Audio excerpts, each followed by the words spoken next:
Hello dear students, टिंस online classes में आपका स्वागत है।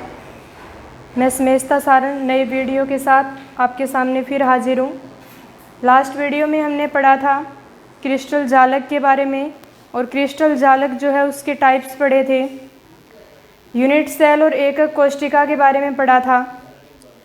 आज हम बात करेंगे एकक कोशिका या घनीय कोशिका जिसको बोलते हैं, उसके टाइप्स के बारे में बात करेंगे। एकक कोशिका में कणों की स्थिति के आधार पर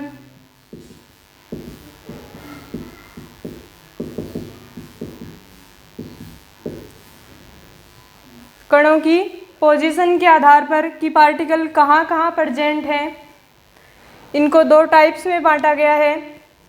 लेकिन उससे पहले हम घनीय कोशिका के बारे में कुछ डिस्कस करना चाहते हैं कि ये घनीय कोशिका है, एकक कोशिका जिसको बोलते हैं हम। इस एकक कोशिका से मिलकर पूरा क्रिस्टल बनता है। इस एकक कोशिका में 8 कोने होते हैं। देखो, 1 2 3 4 5 6 7 और 8। तो 8 कॉर्नर्स हैं एकक कोशिका में। 6 इसमें फलक होते हैं। देखो, इन 4 कोनों को मिलाने के लिए जो फेस होता है उसको फलक बोलते हैं, और इसके अंदर 6 फलक होते हैं। एक ये वाला, एक ये, और एक ये, और एक ये, एक ये, और एक सामने हमें दिखाई देता है वो फलक होता है। यानी टोटल 6 फलक होते हैं इसमें। और दो भुजाओं को मिलाने के लिए ये जो यहाँ पे लाइन ड्रॉ की गई है इसको बोलते हैं भुजाएं। और ये 12 होती हैं भुजाएं टोटल, और 4 इसमें काय विकीर्ण होते हैं। काय विकीर्ण इसको बोलते हैं। इसका केंद्र ये है, पूरे एकक कोशिका का जो केंद्र है उससे जो विकीर्ण गुजरता है नीचे वाले पॉइंट से, और यहाँ से जो विकीर्ण गुजरेगा उसको हम बॉडी डायगोनल या काय विकीर्ण बोलते हैं। और 8 कुल कोने हैं और प्रत्येक में 2 होते हैं, तो यहाँ पे 4 काय विकीर्ण होते हैं हमारे पास। फलक विकीर्ण की बात करें तो टोटल 6 फलक होते हैं, 6 फेस होते हैं। ये वाला फलक है, यहाँ पे कोई केंद्र में पार्टिकल्स है तो इस कोने को इस कोने से मिलाएंगे।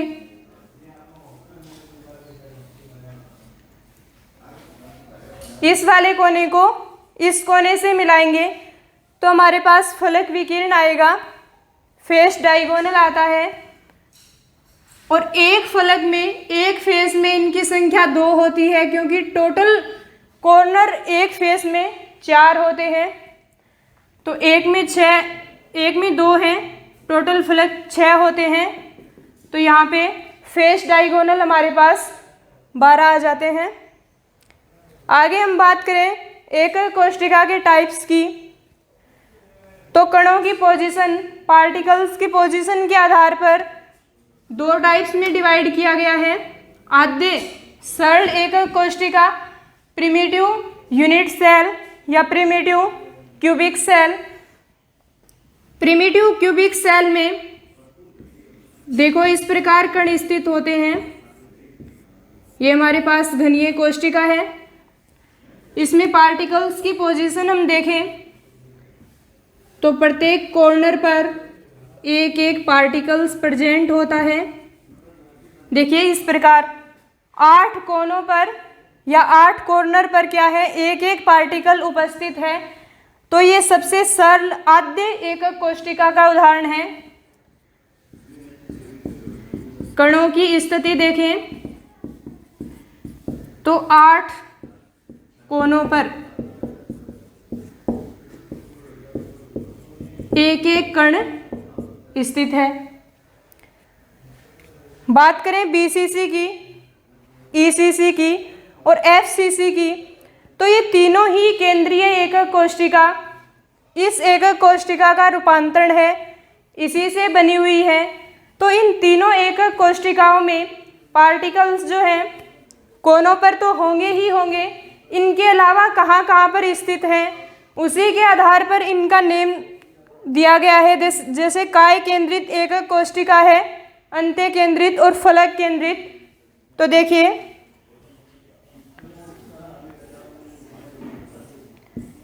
ये हमारे पास घनीय एकक कोशिका है, प्रत्येक कॉर्नर पर तो एक एक कण है ही।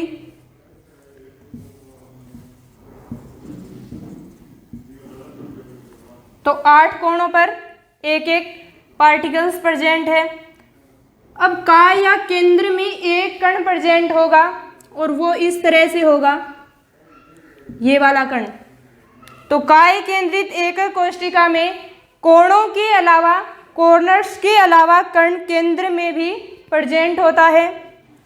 ईसीसी या अंत्य केंद्रित एकक कोशिका की बात करें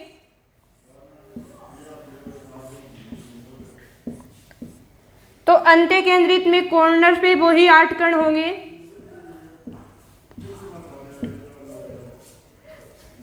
अंत्य का मतलब 2 विपरीत फलक, आमने सामने के फलक पर एक एक पार्टिकल प्रेजेंट होगा इस तरह से। एफसीसी की बात करें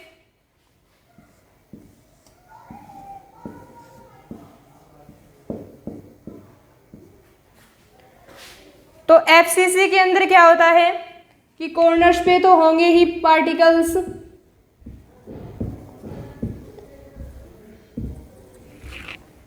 आठ कॉर्नर के अलावा जितने भी आपको फलक बताए थे, टोटल 6 फलक होते हैं, तो उन 6 फलक पे एक एक पार्टिकल प्रेजेंट होगा। किस तरह से देखिए, एक पार्टिकल्स यहाँ पे है, एक यहाँ होगा इस तरह से। ये पीछे वाला हमें दिखाई नहीं देता और ये आगे वाले पे एक पार्टिकल्स। तो कॉर्नर्स के अलावा एफसीसी व्यवस्था में 6 फलक पे एक एक पार्टिकल प्रेजेंट होगा।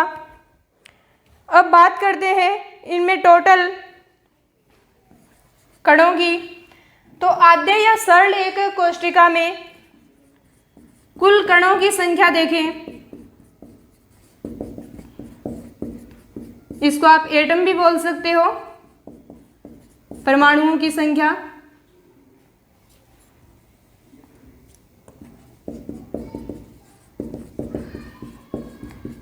और इसको जेड से दर्शाते हैं परमाणुओं या कणों की संख्या को। और वो आद्य एकक कोशिका या प्रिमिटिव यूनिट सेल के लिए 1 होती है।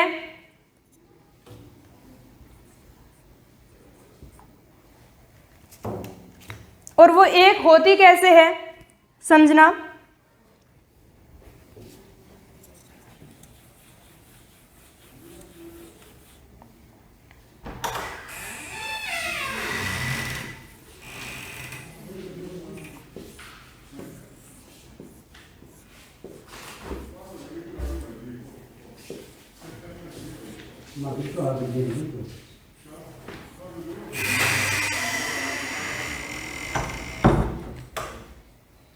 देखो ये आपके पास 4 एकक कोशिकाओं से मिलकर एक क्रिस्टल दिया हुआ है। इसमें इस वाले पार्टिकल्स की बात करते हैं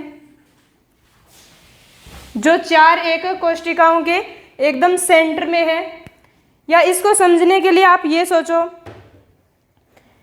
कि 4 रूम हैं अटैच हुए, अपने आसपास के रूम से एकदम सटे हुए हैं नीचे, और उन 4 की छत का कोना, बीच वाला कोना पकड़ो और जस्ट उनके ऊपर 4 रूम और हैं। इमेजिन करना भाई, उन 4 रूम्स के नीचे वाला पॉइंट और नीचे के 4 रूम हैं उनके ऊपर वाला पॉइंट।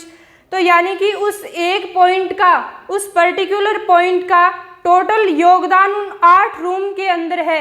यानी कि वो 8 रूम में अकेला एक पार्टिकल्स बंटा हुआ है। तो इसका हम योगदान देखें या कुल कणों की संख्या ज्ञात करें तो वही हमारे पास 8 कोने हैं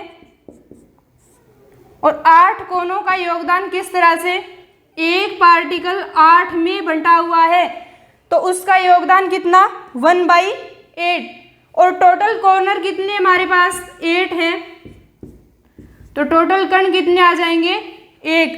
जब भी आगे हम एकक कोशिकाओं की कुछ कैलकुलेशन की बात करेंगे। उनके अंदर बार बार आपको कुल कणों की संख्या या पार्टिकल्स की नंबर के बारे में जानकारी होना जरूरी होगी। तो Z इसमें कितना होगा प्रिमिटिव यूनिट सेल में, 1 हमने कैलकुलेट किया यहाँ से। केंद्रीय एकक कोशिका की बात करते हैं तो इसमें BCC, देखो ये पूरी एक एकक कोशिका है। एकक कोशिका के जस्ट एकदम सेंटर में एक पार्टिकल्स पड़ा हुआ है, तो उसका योगदान कितना होगा, उस एक ही एकक कोशिका में होगा। लेकिन पहले हम ये देख लें कि 8 कोणों का योगदान 1/8 और 8 कॉर्नर तो इसमें भी है, तो टोटल 8 कॉर्नर का योगदान 1 आएगा। और बीच वाला सेंटर वाला जो पार्टिकल है उस अकेले का योगदान, केंद्रीय कण का योगदान 1 होगा। तो इसमें कुल परमाणुओं या कणों की संख्या कितनी, 2।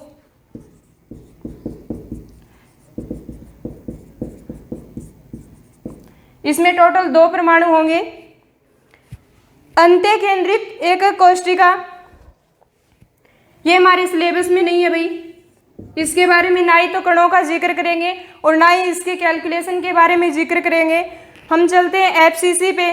तो FCC में टोटल 8 कॉर्नर पे कण रखे हुए हैं, तो 8 का योगदान 1/8। एक कण तो हमें यहाँ से मिलेगा। टोटल फलक कितने हैं जी, 6 फलक है हमारे पास। तो आप देखिए एक बार,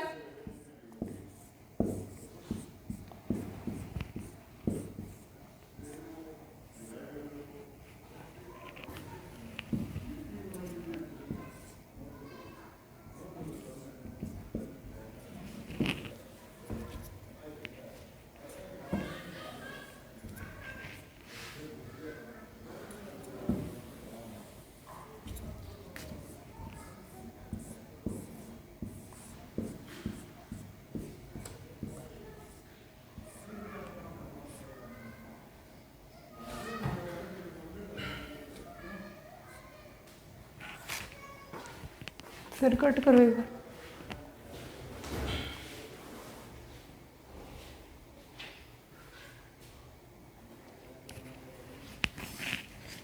तो ये 2 एकक कोशिका जुड़ी हुई आपस में, ये इन दोनों के बीच का फलक है। बीच के फलक में कोई एक कण स्थित है, तो इस एक कण का योगदान दोनों के अंदर है। दोनों एकक कोशिकाओं में इस एक कण का योगदान है जो बीच के फलक पर, फेस पर स्थित है।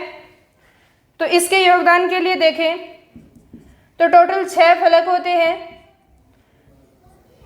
और उस फलक के अंदर का योगदान 2 एकक कोशिकाओं में है, तो 1/2।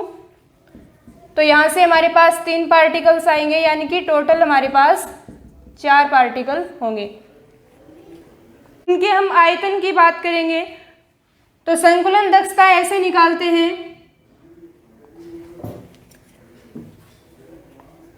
उस 100% पार्ट में कितना भाग पार्टिकल से घिरा हुआ है। तो देखिए, एक गोले या कण का आयतन और किस में, एकक कोशिका के टोटल आयतन में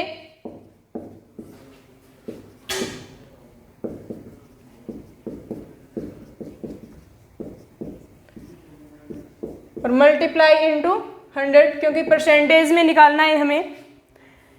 लेकिन सबसे पहले ये देखो कि हम पर्टिकुलर एकक कोशिका या यूनिट सेल के लिए ही बात क्यों कर रहे हैं, क्योंकि कल अपने बात की थी कि पूरा का पूरा क्रिस्टल जालक जो है वो एकक कोशिका से मिलकर बनता है। तो किसी एक एकक कोशिका की संकुलन दक्षता हमारे पास मिल जाए तो पूरे एक क्रिस्टल जालक की हम पैकिंग एफिशिएंसी की कैलकुलेशन कर लेंगे। तो एक गोले का आयतन बटे एकक कोशिका का टोटल वॉल्यूम इनटू 100। लेकिन एक गोला नहीं होता, हमें पता है, हमने यहाँ पे निकाला है कुल कणों की संख्या, परमाणुओं की संख्या। तो यहाँ पे इसमें 1 आई है, BCC में 2 है, FCC में 4 है। तो ये तो है एक गोले या कण का आयतन, लेकिन आगे हम निकालेंगे तो हम Z से इसको गुणा कर दें ताकि वो पर्टिकुलर किसी भी यूनिट सेल के लिए हमारे पास पैकिंग एफिशिएंसी आ जाए। तो Z इंटू गोले का आयतन 4/3 πr³ अपॉन एकक कोष्टिका हमने कल पढ़ा था। एकक कोष्टिका एक घन होती है और घन का आयतन आप सब जानते हो भुजा क्यूब होता है। ABC 3 भुजाएं मानी थी, तीनों बराबर है इसलिए हम A भुजा को लेके चलेंगे। तो पैकिंग एफिशिएंसी निकालने का फॉर्मूला हमारे पास क्या आ गया, Z into 4/3 πr³ upon A³। इसमें दो ही चीज़ें चाहिए होंगी, में पर्टिकुलर एकक कोष्टिका का आप संकुलन दक्षता निकालोगे तो आपके लिए या तो Z चाहिए और या भुजा A चाहिए, वो प्रत्येक एकक कोष्टिका के लिए चेंज होती रहेगी। और घनत्व की बात करें, डेंसिटी, स्टार्टिंग में हमने देखा था कि किसी भी क्रिस्टल का घनत्व m/v होता है, मास पर वॉल्यूम। एकक कोष्टिका का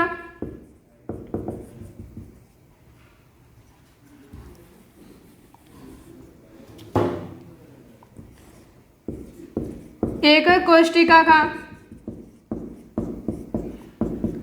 आयतन और उस आयतन में एक कण का द्रव्यमान, लेकिन किसी भी एकक कोष्टिका में एक कण नहीं होता, कणों की संख्या चेंज होती रहती है, 1, 2 और 4। तो इसको भी हम किससे मल्टीप्लाई कर दें, Z से। तो देखिए Z इंटू एक कण का द्रव्यमान m अपॉन एकक कोष्टिका का आयतन। अभी देखा है एकक कोष्टिका का आयतन होता है A³। तो Z इंटू आपको क्वेश्चन में एक कण का आयतन न देके एक कण का द्रव्यमान न देके एकक कोष्टिका का द्रव्यमान दिया जाता है, तो उस द्रव्यमान को आप मोलर द्रव्यमान कहते हो, उसको Na से डिवाइड कर देते हैं अवोगाद्रो संख्या से, तो वो एक कण का द्रव्यमान बन जाता है इंटू A³। तो ये घनत्व निकालने का, किसी भी एकक कोष्टिका के घनत्व के बारे में आपको क्वेश्चन दिया हुआ है तो उसके अंदर ये तो नियतांक है, अवोगाद्रो संख्या आप जानते हो 6 × 10⁻23 एटम पर मोल। यहाँ से A आपको दिया हुआ होगा 1, 2, 3 और ये 4 चीजें क्या है, इन 4 में से कोई 3 आपको दी हुई होंगी और एक के बारे में आपको निकालना होगा। या तो Z निकालना आए तो Z निकाल के आप क्या बता दोगे कि एकक कोष्टिका कौन सी है, या तो इस तरह के क्वेश्चन होंगे, या आपको द्रव्यमान पूछ सकता है, या उस भुजा की लंबाई पूछ सकता है एकक कोष्टिका की, और या फिर घनत्व के बारे में आपको पूछा जाएगा। तो हम एक एक की डिस्कस करेंगे, संकुलन दक्षता और घनत्व के बारे में।